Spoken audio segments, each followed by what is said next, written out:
I'm Deepak Chopra. It's a great privilege for me today to be able to speak to you at your rally. Omnilife has been very significant to me, as I have done courses for leadership with your organization, and I'm very grateful to Mr. Jorge Vergara, your CEO and founder, who's a true visionary who believes in great leadership and emotional bonding. I think the great strength of Omnilife is that you have collectively created a new culture, a culture of caring, a culture of compassion, a culture of sharing stories, a culture of inspiration, of motivation, of enthusiasm, and of amazing imagination. There are over a few million of you, and the work that you're doing in Latin America and now in other parts of the world, including the United States and of course I believe soon China and India, is quite amazing because in many ways you're helping people on so many levels, on the level of physical, emotional and social well-being, and also spiritual well-being, but also on the level of economic empowerment. When you combine economic empowerment with physical, emotional and social well-being, then that's a very powerful combination.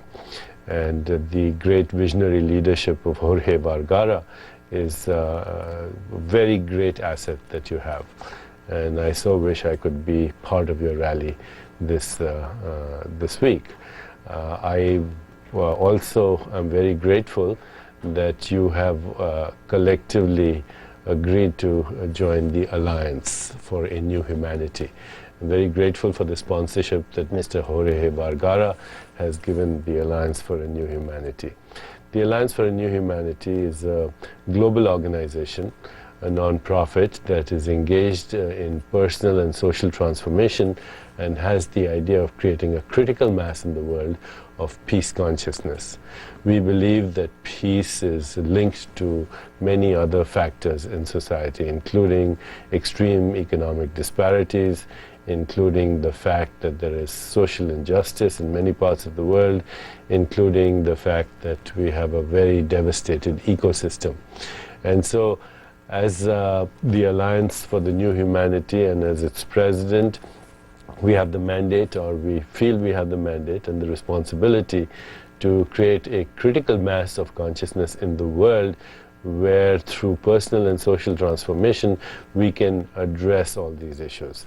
And in fact, we are creating global communities of peace consciousness where people engage in remembrance and meditation and ask themselves questions, so therefore they engage in reflective inquiry as to the meaning and purpose of their existence, how they can contribute to a better world, identify with their peak experiences, identify their unique talents and how to put them to use in the service of society, look at their qualities and relationships, and identify their heroes and heroines in history, in mythology, and in religion. As a result of this, we develop a soul profile and then ask these individuals and communities to act from the level of the soul and do some kind of local social service as well.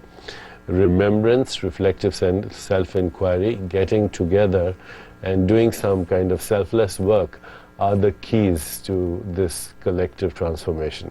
And our hope is that when we reach a critical mass of individuals in the world, that will influence public opinion, which will ultimately influence public policy, which will ultimately influence the behavior of societies and even nations.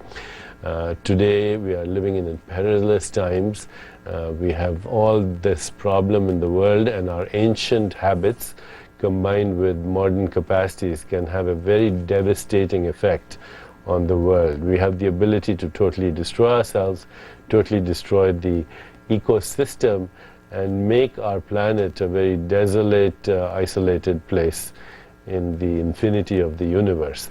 On the other hand, we also are in a phase where the human nervous system has become capable of its own awareness, that we are the only being on this planet that is conscious of our consciousness. And today we are understanding that consciousness is the ground of being that differentiates into everything that we call reality. Our consciousness, our soul, our spirit is the source of our cognition or our thinking. It's the source of our emotions, our moods, our feelings, our behavior, our social interactions, our personal relationships, the environments that we create, and even the way we interact with the forces of nature. It is also the source of our biology. So when people are stressed, then their consciousness is constricted, and stress is right now the #1 cause of all the major epidemics of our time, and that includes cardiovascular disease, addictive behaviors, it includes infections, and even cancer. That is why the work of Omnilife is so important, because it looks at well-being in a very holistic manner.